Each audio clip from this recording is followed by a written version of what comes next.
pagi, Assalamualaikum warahmatullahi wabarakatuh. Waalaikumsalam. Saya Bagus Darmawan, masuk ke channel Wong Udengan. Jadi seperti biasa kita ditemani sama Pak Saleh dan Pak Fajar. Rembuk-rembuk lah masalah Surabaya ini. Jadi kita kloyong ke sana, kloyong ke sini di BPN, di kantor pertanahan dan BPK.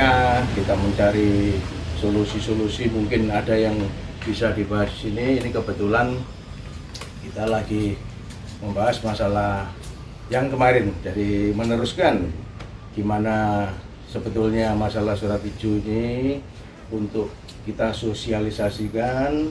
Jadi kita jangan sampai terjerumus permasalahan surat hijau ini yang didaku oleh pemerintahan kota. Dan kita kebetulan tanggal 31 Maret ya Pak Saleh, kemarin yang Pak Eri Cahyadi cerita bahwa Surabaya surat hijau akan dirubah menjadi HGB di atas HPL. Jadi kita bahas dikit-dikit lah biar masyarakat ini tahu enaknya gimana kita menerima HGB di atas HPL atau tetap surat hijau, dan surat hijau ini gimana enaknya. Mohon Pak Fajar mungkin ada ulasan-ulasan. Terima kasih Pak Bagus. Jadi berbicara surat hijau ini kan ada sebagian kecil dari masalah pertahanan secara nasional, bagian kecil. Tapi kebetulan surat hijau itu ada di Surabaya satu-satunya di Indonesia. Jadi mungkin nanti dalam sinau bareng lah ya, sinau bareng ini nanti kita perlu memberikan prolog yang betul-betul dapat dipahami oleh warga. Jadi prolog yang perlu kita sampaikan bahwa surat hijau itu ada sebelum waktunya Undang-Undang UU PA 560 diberlakukan. Apa sih kondisi tanah dan di Surabaya ini seperti apa? Kemudian setelah terbitnya HPL atas permohonan Pemkot seperti apa ya, mungkin nanti Pak Saleh lah bisa menjelaskan Pak Saleh nanti. Dan itu dampaknya apa? Ini yang perlu menjadi perhatian warga. Ini dampaknya loh. Dampak dari HPL yang mungkin nanti akan dijelaskan Pak Saleh itu yang perlu dijelaskan. Apakah secara ekonomi, sosial, dan itu harus. Karena gini, surat hijau ini kalau kita amati Pak, jadi bukan hanya tidak sederhana ceritanya, ternyata pelik dan rumit. Karena ya Pak Bagus nanti ya warga kita harapkan ikuti lah barang lah bahwa keberadaan kita sini bukan yang terpisah, tertahu, termengerti enggak. Jadi mungkin Pak Bagus, warga harus tahu bahwa kami ini sudah datang ke DPRD, ke BPK, Inspektorat, BPN 1, BPN Kanwil, ke Jaksa, kemana-mana. Artinya kami punya bukti, supaya apa? Apa yang kami lakukan nanti punya kepastian hukum, bukan kepastian cerita. Jadi data-data yang telah disurati Pak Saleh nanti ada datanya. Jadi di sini kita coba mengungkapkan data Pak. Jadi biar warga itu mengerti bahwa apa yang kita lakukan sembarang kali bukan tembung jari ya itulah. Nanti biar warga itu tahu bahwa ada fase dari surat itu, terbit surat itu enggak tiba-tiba nongol. Fase inilah nanti yang akan dijelaskan Pak Saleh itu. Jadi sebelum UPA apa, sesudah UPA, HPL apa, setelah HPL apa, kok secara ekonomi kita malah terjepit. Itu yang lebih penting. Ya melepaskan kita keluar dari surat itu juga penting. Tapi lebih penting kehidupan anak cucu kita. Mosok dikei surat hijau. Juga untuk Pak undang-undang. Warisan keurusan surat hijau. Tapi ya biar Pak Saleh lah yang menjelaskan. Terima kasih Pak Fajar. Jadi ulasan-ulasan sedikit yang bisa ya untuk dipahami lah sama warga Surabaya ini biar mengerti tahapan gimana.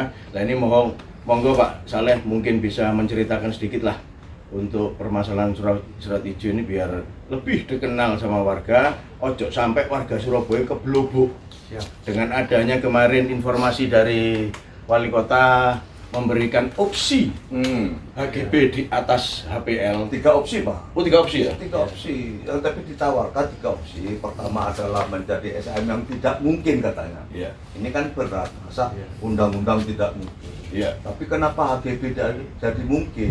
Kenapa kita mau direlokasi jadi mungkin juga gitu Pak. Iya. Tapi nanti Pak Saleh kita harapkan Pak Saleh nanti memberikan mengajak warga lah Pak Iya, Saleh. wawasan lah.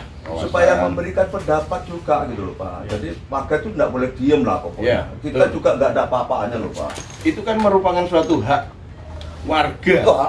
Hak warga untuk memiliki sebidang tanahnya Iya. dari dulu, dari orang Iya. tuanya, dari mbahnya. Nah, Itulah haknya mereka ini Untuk harus anak kita. cucu loh, Pak. Oh, betul. Ya, monggo Pak Saleh mungkin bisa Terima kasih, diberi Pak gambar sedikit ya. di acara Wong Udengan. Ya. Terima kasih kepada juga yang sudah memberi pencerahan tadi pertama kali. Tapi ada kurang Pak Saleh. Ya. Wong Udengan Gubernur ketoprak. Ya, terima kasih. Jadi kalau kita kemarin Pak akan menyikapi dari apa yang disampaikan wali kota, itu adalah surat yang diterima dari Menteri Menteri ATR pada tanggal 1 Desember 2022. Ya. Di mana surat itu saya pernah Suratnya ada, Pak saja, Saleh? tidak pernah dapat. Oh. Ya, tidak pernah dapat. Dan warga biar tahu Pak. Ya, tidak pernah disosialisasikan, tapi hanya disampaikan saja di depan kita pada waktu melakukan aksi demo di BPN 2 kalau tidak salah. Ya, pada waktu itu ada Pak Perbankan, Amri Pak. juga. Nah, di situ kami disampaikan bahwa ada semacam 3 opsi di situ. Salah satunya akan diberi hak milik, tetapi harus ada tata caranya seperti itu. Jadi harus dilihat riwayat tanahnya Ya. seperti itu. Kemudian yang kedua adalah HGB di atas HPL itu 80 tahun dan bisa diperpanjang sampai 160 tahun. Sip. Jadi ada 3 opsi. Tiga opsi, ya. Salah satu opsi itu adalah diberikan hak milik tapi dilihat dulu asal usul riwayat tanah. Oh iya, betul. Jadi orang itu memiliki apa tidak. Ya. Jadi kita semacam kita diperiksa dulu riwayat tanahnya. Kemudian yang kedua adalah diberi opsi 80 tahun, di mana bisa diperpanjang sampai 160 tahun. Nah, itu ada di dalam PP nomor 18 tahun 2021, di mana PP itu didasarkan Undang-Undang nomor 11 tahun 2020 tentang Cipta Kerja yang saat ini masih digugat. Nah, kemudian karena itu diterbitkan dikeluarkan pada tanggal 1 Desember, artinya belum ada Perpu yang baru. Perpu yang baru Ya, itu ya, ya. Perpu nomor 2 tahun 2022, Ya. tanggal 30 Desember. Tapi Menteri sudah mengeluarkan sosialisasi. Ya, kami tidak tahu bagaimana dia bisa mengeluarkan, tapi Perpunya belum ada. Tiba-tiba setelah keluarlah Perpu itu, tanggal 5 Januari, Menteri datang ke Surabaya. Kemudian dia sampaikan akan menerapkan itu, Menteri ATR. Pak Hadi ya? Pak Hadi. Pak Hadi. Jadi di situ saya juga menyampaikan bahwa kami ini menolak yang namanya opsi-opsi tersebut. Ya, ketiga opsi itu tidak bisa kami terima. Karena begini Pak, pemerintah kota selama 25 tahun ke belakang kita itu sebetulnya sudah punya SKHPL. Nah, kalau bisa saya kasih Ya. contoh SKHPL-nya seperti ini Pak. Jadi SKHPL ini adalah izin Pak, izin dari negara yang diberikan kepada Pemkot pemerintah Surabaya. kota Surabaya untuk dikelola, karena pemerintah kota tidak boleh memiliki tanah, jadi dia hanya bisanya mengelola, Itu kecuali dasar tidak boleh memiliki tanah itu apa Pak? ada Pak. Jadi dia artinya tanah-tanah ini sudah dikuasai oleh negara. Jadi kalau seandainya dia ingin mau menggunakan, dia hanya boleh dikasih hak pakai. Itu harus dipertegas Pak. Hak pakai itu Pak, kalau dia punya hak pakai yang cukup luas, dia ingin menyewakan kepada pihak lain, dia boleh menggunakan hak pakainya dia dengan menerbitkan, dengan memohon kepada menteri untuk dikeluarkan hak pengelolaan. Jadi dari hak pakai itulah nanti terbit hak pengelolaan. Tapi yang terjadi yang terjadi adalah Selonong. ini diterbitkan dengan surat pernyataan saja belakang, tidak didasarkan hak pengelolaan kekuasaannya yang semestinya dimiliki oleh pemerintah kota, sehingga surat pernyataan itu dijadikan dasar untuk diterbitkannya hak pengelolaan ini. Hak pengelolaan ini yang diterbitkan ini harus ditindaklanjuti dengan menerbitkan sertifikat kepada pemerintah daerah, melalui BPN, kantor BPN Kota Madya Surabaya pada waktu itu. Nah, di mana di dalam SKHPL ini tertuang luas tanahnya, tertuang di dalam SKHPL 53 ini itu tertuang 311 hektar, 317 hektar. Kemudian di 55 ini ada sekitar 71 hektar. Artinya banyak jelas, juga, ya? artinya jelas sudah Pak. Jadi luas tanahnya ada. Terus lokasinya, ini daerah Gubeng Pak, 53. Sedangkan untuk 55 itu khusus Perak Barat. Artinya sudah ditentukan. Berbeda dengan perda yang sebelum ini diterbitkan. Jadi sebelum ini Pak, ada perda nomor 1 tahun 97. Nah, ini tanggal 8 April. Sedangkan perda yang 197 itu tanggal 31 Januari 97. Jadi sudah lahir perda dulu tapi belum ada SK-nya. Di mana kalau kita lihat perda itu tidak ada lokasi tanahnya, tidak ada luas tanahnya. Jadi tidak jelas. Tidak boleh sebetulnya dia menerbitkan perda itu. Harus ada SK dulu. Setelah dia ada SK, barulah pemerintah kota itu diberi sertifikat pecahan dari SK ini. Nah, gitu. Kemudian pemerintah kota dapat yang namanya sertifikat HPL.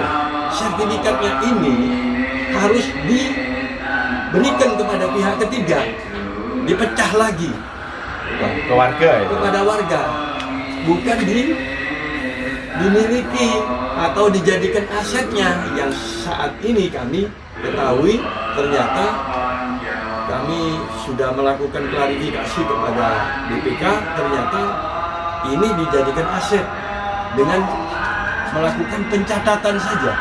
Jadi karena dia sertifikat Pak. Jadi seolah-olah menjadi perolehan lain yang sah. Jadi kalau kita berbicara Undang-Undang Nomor 1 Tahun 2004 Pasal 1 Ayat 11, barang milik daerah. Dikatakan barang milik daerah itu diperoleh dari APBD, ada pengadaan APBD dan perolehan lain yang sah. Karena ini sertifikat Pak, maka dijadikanlah asetnya dia. Nah, setelah kami tanyakan kepada BPK, ternyata itu hanya dicatatkan saja, tidak ada dananya. Semua data sudah Pak Son dapatkan dari berapa lembaga itu? Ya.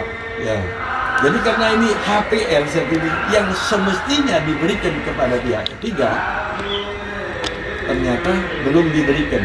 Karena untuk memberikan ini berdasarkan SK tadi ada di dalam diktum ke-7 itu adalah perintah, yaitu harus tunduk dan patuh kepada Permendagri nomor 1 tahun 77, di mana harus memberikan kepada warga itu HPL, hak atas tanah warga, bukan izin pemakaian tanah. Izin pemakaian tanah tidak ada di dalam SK HPL ini, tidak ada di dalam SK HPL, dan tidak ada artinya yang ada adalah sesuatu hak yang harus diberikan di dalam SK HPL ini. Jadi bukan sesuatu izin. Tidak ada namanya SK IPT. Yang ada adalah SK HPL. Surat hijau tadi itu ya? IPT surat kalau hijau. IPT kan jadi surat hijau, itu tidak ada SK-nya. Surat hijau sendiri ada enggak itu? Nah, tidak ada lah. Ada ya. Jadi mereka harus tunduk sama SK yang diberikan, karena yang dipegang oleh pemerintah kota adalah sertifikat HPL yang dijadikan miliknya yang sekarang ini. Padahal harusnya dibagi-bagi kepada warga. Dipecah-pecah gitu Mas. Kalau ini mau menjadi asetnya, maka harus dibagi dulu kepada warga. Nah, tetapi pemerintah kota melalui IPT tadi Pak, dia menyalurkan IPT itu kepada masyarakat, izin pemakaian tanah. Izin pemakaian tanah, kemudian itu dalam proses permohonannya itu harus menggunakan surat pernyataan, di mana warga banyak yang tidak tahu dan kejebak di situ. Kejebak di situ ya. Menandatangani surat pernyataan, kemudian diterbitkan IPT, di mana di dalam surat pernyataan itu terdapat bahwa tanah yang dimiliki warga, diduduki oleh warga, ditempati oleh warga adalah milik dari pemerintah kota. Nah, sehingga itu diterbitkanlah IPT. Setelah diterbitkan IPT, barulah yang namanya pemerintah kota itu mengatakan itu adalah miliknya, menjadi miliknya. Padahal untuk memiliki pemerintah kota harus ada sertifikat, bukan IPT, Pak. Izin pemakaian tanah tidak diterbitkan oleh pejabat yang berwenang. Seperti sertifikat ini diterbitkan oleh BPN. Sedangkan IPT itu diterbitkan oleh pemerintah kota, bukan pejabat yang berwenang. Sehingga kalau seandainya itu dijadikan perolehannya, itu tidak sah. Jadi bukan perolehan yang sah IPT itu. Karena dia tidak ditandatangani oleh pejabat yang berwenang. Pejabat berwenang itu siapa? Menteri apa? Instansi BPN, Pak, yang menerbitkan sertifikat. Artinya begini, pemerintah, selaku pemerintah, Pak, tidak boleh dia menerima sesuatu yang tidak ada landasan hukumnya seperti sertifikat.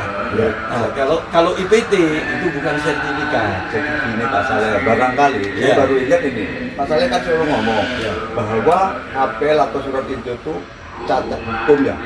Cacat apa lagi? Substansi apa catat menang? Cacat menang, catat administrasi. Ya, Masalah gini, makanya jadi pertanyaan biar warga ini tahu Pak Saleh, bahwa sejak lahirnya HPL itu prematur memang sudah penuh intrik kesalahan. Yang satu yang jadi pertanyaan apa Pak Saleh? Biar warga paham bahwa HPL itu luasnya nggak ada, alamannya nggak ada, surat ukurnya nggak ada, verifikasi ada nggak? Ya jelas itu. Patok tanahnya ada nggak? Nggak ada, Pak. Jelas Artinya ini kan barang gaib Pak. Barang gaib yang coba diakon-akoni ya. Kita Terus begini, Pak Saleh. kita tetap harus mengakui, Pak. Iya. Produk ini tetap harus kita akui.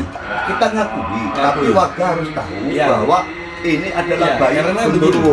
karena sudah terbit namanya keputusan. Ya. Ya, ini sudah menjadi keputusan, kita harus tunduk dan patuh kepada keputusan ini. Tetapi pemerintah kota tidak tunduk dan patuh untuk menindaklanjuti isi dari ini.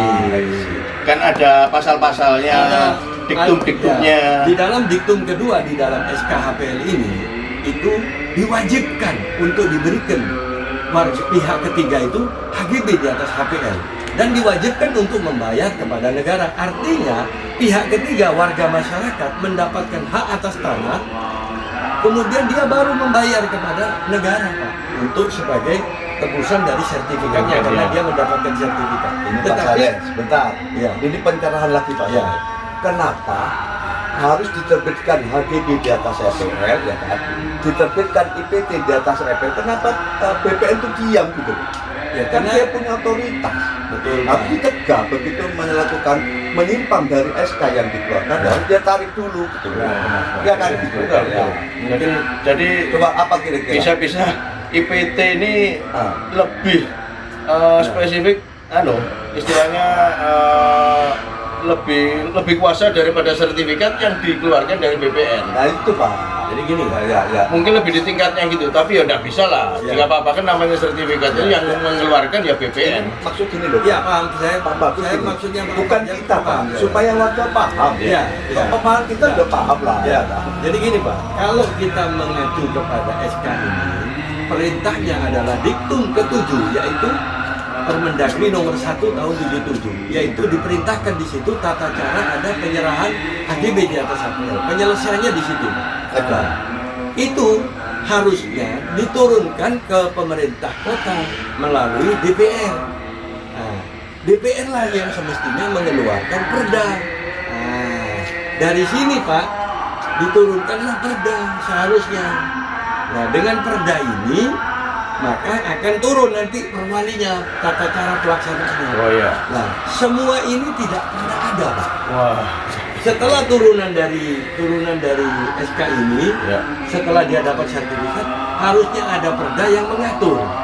Sehingga warga itu akan patuh dan tunduk terhadap perda dan perwali yang ada di sini tentang bagaimana tata cara untuk memberikan HGB, persetujuan HGB di atas HPL. tetapi ini tidak dilaksanakan Dilaksanakan. setelah terbitnya SKHPL ini. Nah, baru Pak, setelah itu pemerintah kota memberikan rekomendasi kepada warganya yang memohon, nanti dikasih rekomendasi untuk mendaftarkan ke BPN.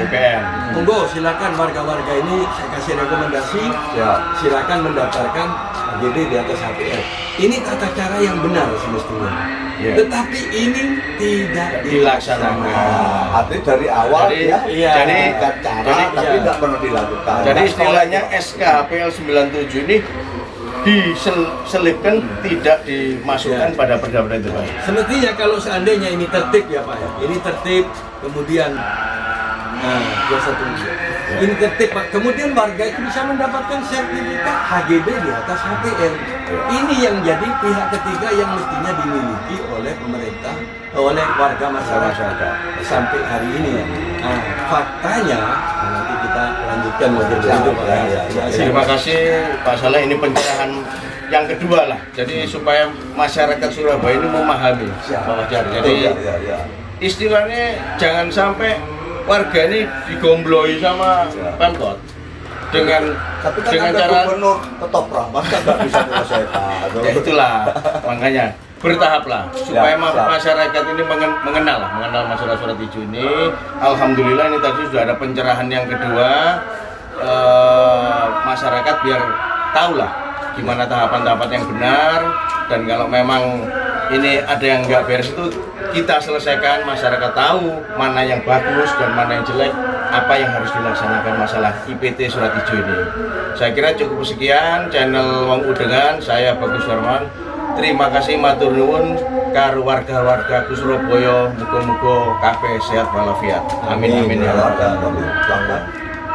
Kalau mungkin warga perlu informasi yang lebih jelas bisa ke call center yang kita siapkan, nanti bisa berhubungan di sini ya. Terima kasih. Assalamualaikum warahmatullahi wabarakatuh.